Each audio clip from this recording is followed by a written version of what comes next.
บัตรจุดเรียบสู้ตัวเตี้ยนักชนในกำปงตามด่านตุสนากรรมที่ปอร์เมียนดาวมัมเปิล DAP TV ออนไลน์สำหรับไงปุ๊ดตีมวยขายกะกระดาษชนำปีปอนอัปรามได้เรียบเรียงหนึ่งจุดเรียบจุดโดยกัญญาซอยจันและคณะหนึ่งจมบัตรทีเทง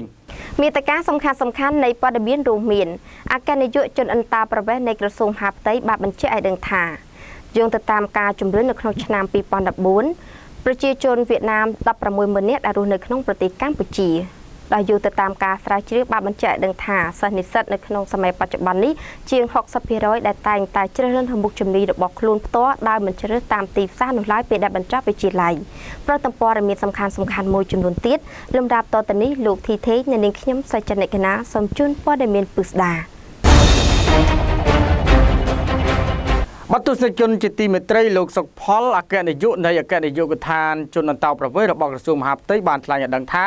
ลมโฮโจจนบอร์เตระบบปฏิกรรมปุจีมีการหลังจีลำดับได้ขนมนู้จนจีนเวียดนามมีดอลเกาสปรามพิรอยในใบยงตามระบายก้าในชั้นปีปอนดับบุญหรือการบันทับโดยลูกบานสกฤตนี่รอมเสนอสกพอลอาเกนยศในอาเกนยุกทานจนอันตาประเวศกระทรวงมหาดไทยบานทลายท่าลมโฮโจระบอยจุนบอร์เตเมาร่นนกขนมปฏิกรรมเชียบานการล้างกลัวก่อนสมกัวได้ขนมนุ่มมีนจุนเจียดเวียดนามประโหดดอกเก้าสปรามเพรอยระบายการจุ่มรืนคลองชนามปีบอลดับบูดบานบังหารท้าจุนเจียดเวียดนามได้กำโป้โรนนกขนมปฏิกรรมเชียมีนระโหดดอกดอกประมุยเมินเนี้ยจุ่มนุนิกกระตรำอัตราเจ็ดสเพรอยปนอกลงไปประชุมสับสายแผนการวอดการกรุบกรองตัวเลือชวนอันตาประเวศแต่ทั่วลางในกระทรวงมหาดไทยในพฤกษ์ไทยตีมุ้ยไฮกระดาษชนามปีปอนดอกปรามนี้เนียวดอมสนในสกพอดบ้านหน่วยดังท่าจุ่มรืนชนามปีปอนปีเมียนจุนเจียดเวียดนามรถนกนองประเทศกัมพูชีจุ่มนูนประปีเมือนเนี้ยชนามปีปอนดอกเมียนจุ่มนูนดอกเมือนเนี้ยหายระหดดอกชนามปีปอนดอกบุญนี้บานการลางระหดดอกประมุยเมือนเนี้ยเนี่ยดอมสนบานไปเชี่ยบรรทอท้าจำนวนนี้คือเกิดขนมอัตราจะสับเพรอยเป็นนอกบักเกิดขนมอัตรามา100%อาจมีจำนวนจราจึงนี้ลูกศพพอก็บ้านเอาดังได้ปีปฏิบัติการกรุบกรองหนึ่งสวยด้วยจนอันตาประเวศเขาฉบับนกการไปเชี่ยได้เจริญพอในชนามปีปอนดับบุญโรคเฮินจนอันตาประเวศมีลิขิตสนามจำนวนมวยปอนประใบโดยเนี้ยลงนุจนเจียดเวียดนามเชียงมวยปอนประโดยเนี้ยหายปุกเกก็ตรบานบันไดเจนปีประเทศกัมพูชีผ่องได้สำหรับประมุขายชนามปีปอนดับปรามนี้บานโรคเฮินจนอันตาประเวศเขาฉบับมวยปอนปีโดยเนี้ยลงนุเก้าสิบประใบเพียร้อยจนเจียดเวียดนามหายปุกเกก็ตรบันไดเจนปีกัมพูชีโดยขี้อาเกนยศในอาเกนยกทานเตาประเวศรูปนิบานตู้สกอท้าจุดเจียนเวียดนามบานโฮโจตามปอบปรมแดนประมาณมาพาย30%กล่าวปีนุเขาตามเจาะระเบียงเซงโลกสกพอดบานบังฮาบดังท้าในประมาณไงขังมุกกำลังอันเตาประเวศรบบโลกหนึ่งจอกปฏิบัติการเวอร์จุ่มรื่นสมัยด้วยจนอันเตาประเวศในตูเตียงประเทศกัมพูชีโลกบานสนาวอาบบาแคดกำลังสมัติเกยกรุบปริธนิแคดจุยสหกาทำไว้สวายรถหนึ่งครบรวงตัวเลยจนอันเตาประเวศนิพองได้จาตุเซกจนได้กระปงตามดานตุสนาจีติมตรีโยงตามการตรงมติแต่ตรงตนึงวิจีชีวิตได้จีจุ่มเลี้ยงตัวสำหรับสนิสัตไปได้บรรจับในการศึกษาวิจีไลตายเรื่องในวิจีชีวิตได้จีจุ่มเลี้ยงตัวคล้วนตามแต่จัดได้คล้วนไอจังมันเรื่องตามตีซาได้จังบ้านหนูตีเรียกการบรรทอได้กิญญาหุ้นตรีลินการสตงสเตียบมาเตะทำไมมวยได้ปีหมกวิจิจุ่มเลี้ยงได้นิสัตกรรมไปเชี่ยเจริญเริ่มบรรทอปีบรรจับการศึกษาในทนาวิจิไลบางแห่งท่านิสัตเจียง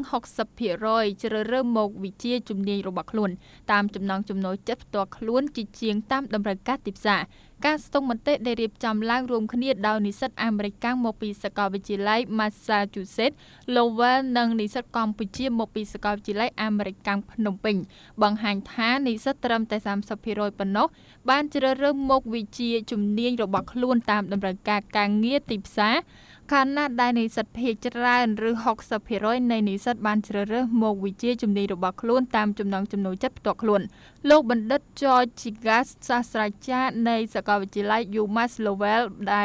ข้างพันในพิซาปิภพโลกนังบัปทวดได้กำปงเรียบจอมกั้มพิธีศึกษากราวประเทศได้จีบในมวยในเพียบจิตได้กู้ระบาสกอวิจิไล AUPP นังสกอวิจิไลยูมาสโลเวลบ้านในดังท่าในอำลงค่ายมิถุนายนปีปอนดับรามในกรมสายเชียวปรามกรมได้มีสมาชิกเพียบนิสิตโมปีสกอวิจิไล AUPP นังสกอวิจิไลยูมาสโลเวลบ้านทั่วบอดสัมเพียจมูนิสิตเชียงมวยรอยเนียโมปีอังกายูวิจวนนังสกอวิจิไลในกัมพูชีดับรามเซงเนียการรบคืนนี้บังหันท่าประ ហេតុពាក់កណ្ដាលនៃនិស្សិតអាចកំណត់បាននៅការងារច្រើនជាង2ដែលពាក់ព័ន្ធនឹងមុខវិជ្ជាជំនាញរបស់ខ្លួនខណៈដែលនិស្សិតពាក់កណ្ដាលទៀតអាចកំណត់បាននៅការងារត្រឹមតែ1ឬ2ប៉ុណ្ណោះប៉ុន្តែលោកវិជ្ជបណ្ឌិត George បាននិយាយថា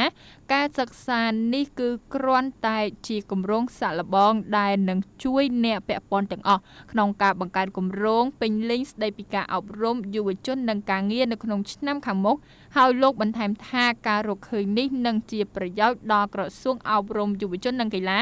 នៅពេលដែលក្រសួងធ្វើការកែសម្រួលនិងអភិវឌ្ឍប្រព័ន្ធអប់រំកម្ពុជា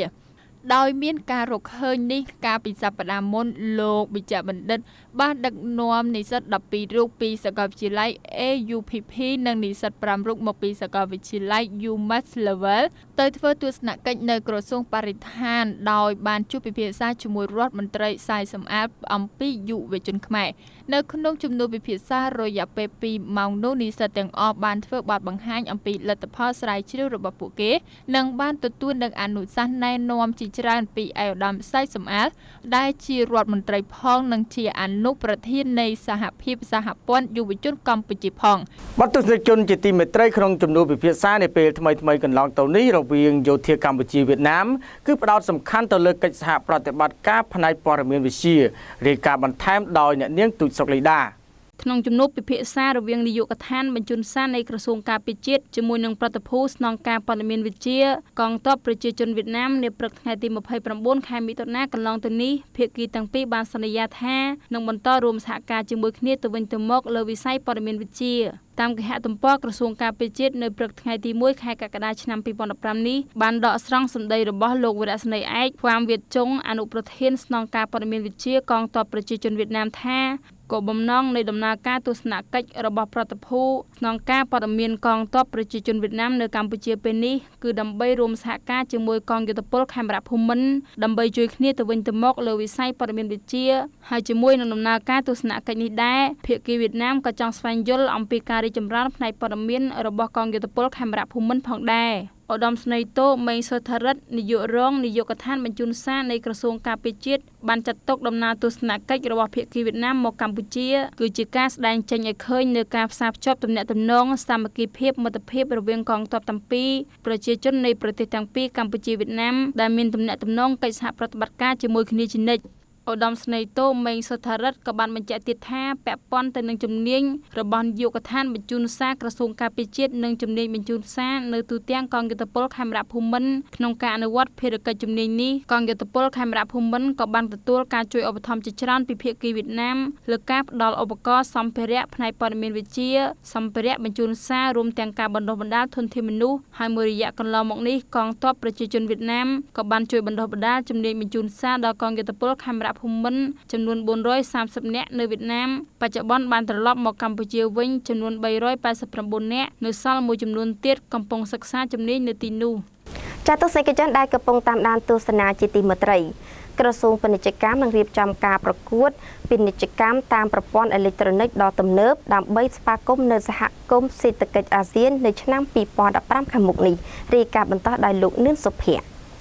ក្រសួងពាណិជ្ជកម្មនឹងរៀបចំការប្រកួតប្រជែងពីការធ្វើពាណិជ្ជកម្មតាមប្រព័ន្ធអេឡិចត្រូនិកដោយបច្ចេកវិទ្យាទំនើបជាលើកដំបូងដើម្បីត្រៀមស្វាគមន៍សហគមន៍សេដ្ឋកិច្ចអាស៊ាននៅចុងឆ្នាំ2015ប្រធានបទនៃការប្រកួតគឺកម្មវិធី MOC 101ធ្វើឡើងនៅថ្ងៃទី4ខែកក្កដានាទីស្តីការក្រសួងកម្មវិធីនេះត្រូវបានបង្កើតឡើងក្រោមគំនិតដូចផ្ដើមរបស់ក្រសួងពាណិជ្ជកម្មដែលកម្មវិធីនេះបានចូលរួមចំណែកក្នុងការអប់រំនិងលើកទឹកចិត្តដល់ការចាប់ផ្ដើមអាជីវកម្មដំបូងតាមរយៈការជួយណែនាំនិងប្រឹក្សាយោបល់កម្មវិធីប្រកួតប្រជែងលើកដំបូងនេះក្នុងគោលបំណងបញ្ចេញគំនិតយោបល់ក្នុងបរិបទពាណិជ្ជកម្មតាមប្រព័ន្ធអេឡិចត្រូនិកបានចាប់ផ្ដើមទទួលបេក្ខជនប្រកួតប្រជែងនៅខែកក្កដានេះហើយនៅក្រសួងពាណិជ្ជកម្មកម្មវិធីនេះនឹងផ្ដល់ឲ្យសហគ្រិនគ្រប់វ័យទាំងអស់នៅការយល់ដឹងកាន់តែច្បាស់ពីសារៈសំខាន់នៃប្រសិទ្ធភាពចំពោះការសាកល្បងបញ្ចេញគំនិតយោបល់ក្នុងការប្រកបអាជីវកម្មការកសាងផែនការអាជីវកម្មដ៏រឹងមាំមួយក្របខ័ណ្ឌការងារសម្រាប់ការវាយតម្លៃលទ្ធផលជោគជ័យក្នុងរយៈពេលវែងរបៀបស្វែងរកមូលនិធិវិធីសាស្ត្ររកទីផ្សារតាមអនឡាញនិងកត្តាដទៃទៀតដែលនឹងជំរុញឲ្យការចាប់ផ្ដើមអាជីវកម្មដំបូង ទទួលបានជោគជ័យនៅក្នុងការធ្វើពាណិជ្ជកម្មតាមប្រព័ន្ធអេឡិចត្រូនិកខណៈកម្ពុជាកំពុងធ្វើសមាហរណកម្មចូលទៅក្នុងសហគមន៍សេដ្ឋកិច្ចអាស៊ានឆ្នាំ2015ការធ្វើពាណិជ្ជកម្មតាមប្រព័ន្ធអេឡិចត្រូនិកបានក្លាយជាពាណិជ្ជកម្មដែលផ្ដល់ឱកាសជោគជ័យដល់សហគ្រិនកម្ពុជាក្នុងការធ្វើអាជីវកម្មការដឹងពីរបៀបរៀបចំវិធីផ្សព្វផ្សាយផលិតផលដល់ទីផ្សារនិងការចាប់ផ្ដើមអាជីវកម្មថ្មីឬការពង្រីកអាជីវកម្មដែលមានស្រាប់តាមប្រព័ន្ធអេឡិចត្រូនិកបានក្លាយទៅជាកត្តាមួយដ៏មានសារៈសំខាន់បំផុតកម្មវិធី MOC 101នេះមានគោលបំណងក្នុងការបង្កើនសមត្ថភាពអាជីវករតាមរយៈការផ្ដល់នូវគោលគំនិតល្អបំផុតគួរឲ្យកត់សម្គាល់របស់កម្ពុជាទៅលើការចាប់ផ្ដើមអាជីវកម្មដំបូងនិងអាជីវកម្មដែលមានស្រាប់ដោយផ្ដល់ការបណ្ដុះបណ្ដាលនិងការហ្វឹកហ្វឺនបេក្ខជនទាំងអស់ដែលមកពីទូទាំងប្រទេសកម្ពុជាបានចុះឈ្មោះចូលរួមក្នុងការប្រកួតប្រជែងដែលផ្ដោតសំខាន់ទៅលើសហគ្រិន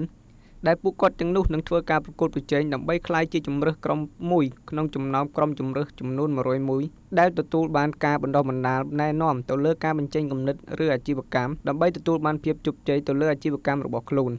នៅក្នុងខែកក្កដាមានបេក្ខជនសរុបចំនួនប្រមាណ400ក្រុមដែលនឹងចូលរួមកម្មវិធី Boot Camps ទាំង4វគ្គនៅក្រសួងពាណិជ្ជកម្មដោយមានចៅក្រមដាក់ពិន្ទុសុទ្ធសឹងជាសហគ្រិនឆ្នើមដែលទទួលបានភាពជោគជ័យក្នុងការប្រកបអាជីវកម្ម